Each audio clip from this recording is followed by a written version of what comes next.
আমি হচ্ছে যে গাইস লবির মধ্যে বসেছিলাম, তখনই আমাকে অ্যাড দেয় দেখি আমার নতুন ডো পার্টনার। বা কিছু নেট জন্য তো আমি কিন্তু এখানে হিরোর মতো এন্ট্রি করে ফেলি এন্ড ভাই দেখতেছিলাম ও একাই গ্রুপে বসেছিল আর কেউ গ্রুপে নাই। আরে কেন দিস, আমি এখন অফলাইন চলে যাব। আমি যখন ওর ওই কথাটা বলতে যাই তখনই ও আমাকে বলে চলো দেখা করি। इतनी खुशी मुझे आज तक। ভাই ওর এই কথাটা শোনার পর আমি তো ফুল অবাক হয়ে যাই। কথা নাই বার্তা না হঠাৎ করে বলে গ্রুপের মধ্যে ডেকে যে ভাই নতুন ডো আবার ও আমার দেখা করি। আমি তো ফুল অবাক হয়ে যাই, কিরে ভাই কেন হঠাৎ হুটহাট করে দেখা করি। আমি ওর এক পর্যায়ে বলি ভাই তুমি যদি আমার সাথে দেখা করো তাহলে কিন্তু তুমি কিন্তু কোনো প্রকার আমার ছবি তুলতে পারবা না, বাট আমি ছবি তুলবো তোমার এন্ড পারলে তোমার ফেস ছবি রিভিল করে দিব। তো সে উদ্দেশ্যে কিন্তু গাইস আমরা বের হয়ে যাই ওর সাথে দেখা করার জন্য। ও আমার লোকেশন দিছে, মনে করো ওখানে গিয়ে ওর সাথে দেখা করবো। যেটা হচ্ছে ভাই সবচেয়ে ইম্পর্টেন্ট সেটা হচ্ছে বাই টাইম। অনেক কষ্ট মষ্ট করে প্লাস ম্যানেজ করে কিন্তু টাইম বের করছি। দেন ভাই রে ভাই আমি এখানে এসে ভাই গাড়ির জন্য অনেকক্ষণ দাঁড়াইছিলাম, প্রায় 30 মিনিট প্লাস। এমনিতে লেটে বের হয়েছিলাম এন্ড আবার এদিক দিয়ে গাড়িতে ভাই 30 মিনিট প্লাস পরে ভাই কোনো প্রকার একটা হ্যান ত্যান করে বাস একটা পাইছি ভাই, উঠে গেছি কোনো মতে। আবার সিডিএম এর মধ্যে। সিডিএম এর অবস্থা আমি যদি তোমাদেরকে দেখাই আশা করি মোটামুটি তোমরা বুঝতে পারতেছো, দেখতে পারতেছো ভাই কি এরকম বাজে অবস্থা। আমি দাঁড়িয়ে আছি আর এদিক থেকে ওইদিকেও ফিরতে পারতেছি না ভাই। সিরিয়াসলি এত বাজে অবস্থা ছিল ওই দিন। প্রথমত গাড়ি পাইতেছিলাম না, 30 মিনিট প্লাস মনে হয় আই থিঙ্ক আমি দাঁড়িয়েছিলাম মাত্র গাড়ির জন্য, ঠিক আছে। পরে দিয়ে পাইলাম তাও আবার সিডিএম। বলছি যে ভাই কিছু করার নাই, উঠে যেতে হবে, কেননা ভাই বলছিল আমারে অনেক তাড়াতাড়ি বেরোতে। আমি বেরিয়েছি ভাই, যেখানে মনে করা 2টা থেকে 2:30 বাজে বেরোনোর কথা ছিল সেখানে আমি বেরোতে ভাই 3:30টা করে ফেলছি। এন্ড বাসে উঠতে ভাই 4টা প্লাস হয়ে গেছিল, 4:12 হয়ে গেছিল। এরপর আবার যে বাসের মধ্যে উঠছি, বাসের অবস্থা মোটামুটি দেখতে পাচ্ছ। আমার কাকুটা কিন্তু অনেক জোরে সোরে ঘুমাচ্ছে, ডিস্টার্ব করিও না ওরে। তো যাই হোক গাইস, ফার্স্ট টাইম মনে হয় আমি এভাবে একটা ভিডিও বানাচ্ছি। আমি এর আগে কখনো জীবনও মনে হয় এরকম ভিডিও বানাই নাই। ফার্স্ট টাইম বলতে পারো এটা আমার এরকম একটা ভিডিও, মানে ক্যামেরা দিয়ে আমি ভিডিও বানাচ্ছি। তো ক্যামেরা, মোবাইল ক্যামেরা ধরে ভাই কিরকম লাগতেছিল আমার কাছে। এর আগে বানিয়েছিলাম ওগুলো হচ্ছে মনে করো মোবাইলের নরমাল, বাট ওগুলো এরকম ছিল না। এটা ফুল বলতে পারো ব্লগের মতো একটা ভিডিও। তো আমাদের গেমের মধ্যে এরকম অনেক অনেক ঘটনা ঘটেছে। ওরা হচ্ছে গেম থেকে পরিচয় এবং কি ডো ফাটনার টাটনার বানিয়ে ভাই পরে দিয়ে নাকি বিয়ে করে ফেলছে। যাই হোক এরকম মানে অনেক কাহিনী দেখছি, বাট আমি জানি না কতটুকু সত্যি। যাই হোক এবং কি অনেকে হচ্ছে যে ভাই গেম থেকে পরিচয়, ডো পার্টনারের সাথে অনেক ভালো সম্পর্ক হয় এন্ড ডো পার্টনারের সাথে দেখা করে। তো ওইভাবে হচ্ছে যে আমি আজকে আমাদের ডো পার্টনারের সাথে দেখা করব। ভাই আমি চিন্তা করতেছিলাম প্রথম শুরুতে আমার এরকম একটা বাজে অবস্থা যে মানে প্রথম সাইডটাই ভাই আমার খারাপ গেছে। মানে হচ্ছে যে ভাই প্রথমত অনেকক্ষণ 30 মিনিট প্লাস ভাই দাঁড়িয়েছিলাম গাড়ির জন্য।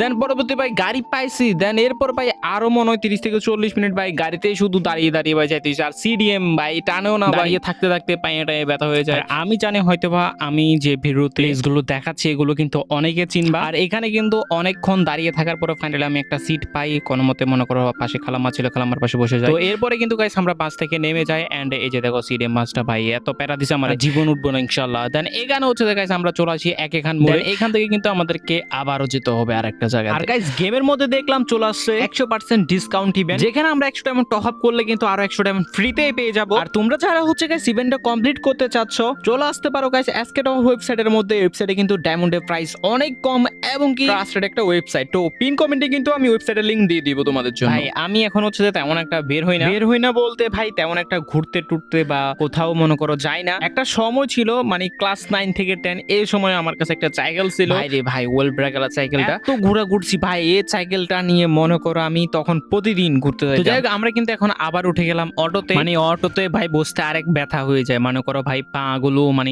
এত ব্যথা করে। স্পেস কিন্তু অনেক কম ভাই, পা রাখার ভালো করে জায়গাও না। অনেক কষ্ট মষ্ট করে গাইস যাইতেছিলাম। দেখো ভাই এত কষ্ট করে যাইতেছি একজনের সাথে দেখা করতে, মানে কি প্যারাটা না খাইতে হচ্ছে। দেখি আমরা যদি বাইক টাইক নিই তখন কিন্তু এগুলো প্যারাগুলো খাইতে হবে না, ঠিক আছে। যদি বাইক টাইক নিয়ে আমরা ভবিষ্যতে ইনশাআল্লাহ তোমরা হচ্ছে এরকম আরো অনেকগুলো ভিডিও পেয়ে যাবা। মনে করো ব্লগও করতে পারি আমরা নতুন চ্যানেল খুলে, ঠিক আছে। আগে নিয়ে তারপরে কথা হবে। আমি কিন্তু এখন চিন্তা করতেছি, ঠিক আছে। তো দেখা যাক। এখানে হচ্ছে যে আবার ট্রেন আসতেছিল, যার জন্য হচ্ছে ভাই সবাই দাঁড়িয়েছিল, মানে সবাই না সবাই তো বসেই ছিল আমাদের মতো, ওই যে গাড়ি আর কি দাঁড়িয়েছিল। দেন কিছুক্ষণ পরে হচ্ছে ট্রেনটাও চলে যায় এবং কি সবাই দুধ দেওয়া শুরু করে দেয়, ঠিক আছে। ফার্স্ট টাইম কিন্তু ভাই ব্লগ করতেছি, মানে ব্লগ বলবো এটারে কি বলবো, যাই ব্লগ আছে, যাই ব্লগও এটা আমরা ব্লগ করতেছি ফার্স্ট টাইম, ঠিক আছে, প্রথমবারের মতো।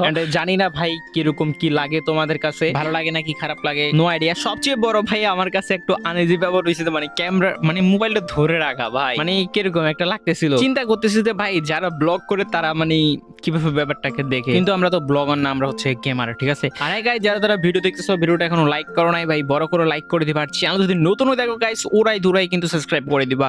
আর হ্যাঁ আমি ক্যামেরাতে যে প্লেসগুলো দেখাচ্ছি ঠিক আছে। এই জায়গাগুলো এগুলো কোথায় কেউ চিনে থাকলে অবশ্যই কমেন্ট করে জানিয়ে দিবা। আর বিশেষ করে তুমি যদি এখানকার হয়ে থাকো ওইটা তো ভাই অবশ্যই কমেন্ট করে জানিয়ে দিবা। আমি জানি যারা হচ্ছে চিটাগাং শহর আগ্রাবাদ এদিকের যে আমাদের সাবস্ক্রাইবার অথবা অডিয়েন্সরা আছে তারা কিন্তু অবশ্যই জায়গাগুলো চিনবে। And আমার ডো পার্টনার বলছে ও নাকি আমার সাথে একটা শপিং মলের মধ্যে দেখা করবে, আমাকে ওখানে যেতে বলছে। দেন আমি কি করতে হবে ভাই, ওখানে যেতে হবে আর কি। অলরেডি ভাই অনেক পথ হাঁটছি ভাই, যে প্যারাটা না গাইতে হইছে আমি জানি না কি হয়, এখনো কিন্তু প্যারা খাচ্ছি ভাই, ভালো করে বুঝতে পারতেছি না, মানে প্যারার উপর প্যারা। চিন্তা করতেছি ওর সাথে দেখা করার পর ও কতগুলো বাঁশ দেয়। দেন আমরা কিন্তু এখানে চলে আসি। দেন এখানে কিন্তু সুজুকি শোরুম রয়েছে এন্ড অনেকগুলো ভাই শোরুম রয়েছে আর বিশেষ করে। আর এখানে এগুলো আমার জন্য নতুন না ভাই, এখানে অনেকবারই আসা হয়, মাসে আসা হয় বলতে গেলে। আমাদের কি ভাই, আমাদের এখান থেকে এখানে। তো যাই হোক গাইস, আমরা কিন্তু আর বেশি দূর না, ঠিক আছে। আমরা কিন্তু গাইস চলে আসছি, প্রায় বলতে পারো একদম কাছাকাছি চলে আসছি। এখন হচ্ছে যে ওরে কল দিব, ওরে কল দিয়ে হচ্ছে যে বলতে হবে আমরা এই জায়গার মধ্যে আসছি, তুমি কোথায় আসো। এরপরে মনে করো আমরা ওর সাথে দেখা করবো। এন্ড ফাইনালি কিন্তু সেও চলে আসছে এবং কি তাকে নিয়ে আমরা চলে আসছি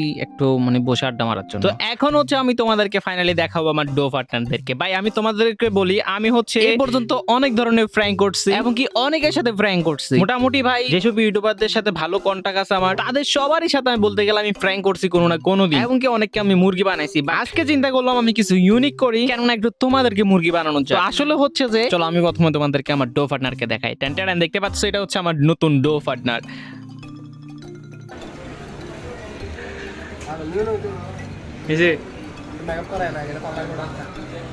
কথা কো। তো আমি এখন একটু তাদের অবস্থার কথা চিন্তা করতেছি যারা হচ্ছে যে বিগত 6 মিনিট ডোরে, মানে অনেকে আছে না ভাই ডো পার্টনার মানে কি এরকম মেয়ে আমার ডো পার্টনার ভেবে ভাবছে আমি ওর সাথে দেখা করতে যাচ্ছি, তাও আবার মেয়ের সাথে। ভাই সিরিয়াসলি এতক্ষণ ধরে ভিডিওটা দেখছে ভাই, তাদের একটু অবস্থাটা চিন্তা করতেছি ভাই। আসলে তোমরা মানে ভালো হয়ে যাবে, ভালো হয়ে যাবে, ওগুলো কিন্তু ভালো না। ডো পার্টনার মানে কোথাও লেখা হয় নাই যে কি মেয়ে হবে ছেলে হবে, মানে মেয়ে ছেলে এরকম হবে, ঠিক আছে। ডো পার্টনার চাইলে কিন্তু ছেলে ছেলে হইতে পারে, ঠিক আমাদের মতো।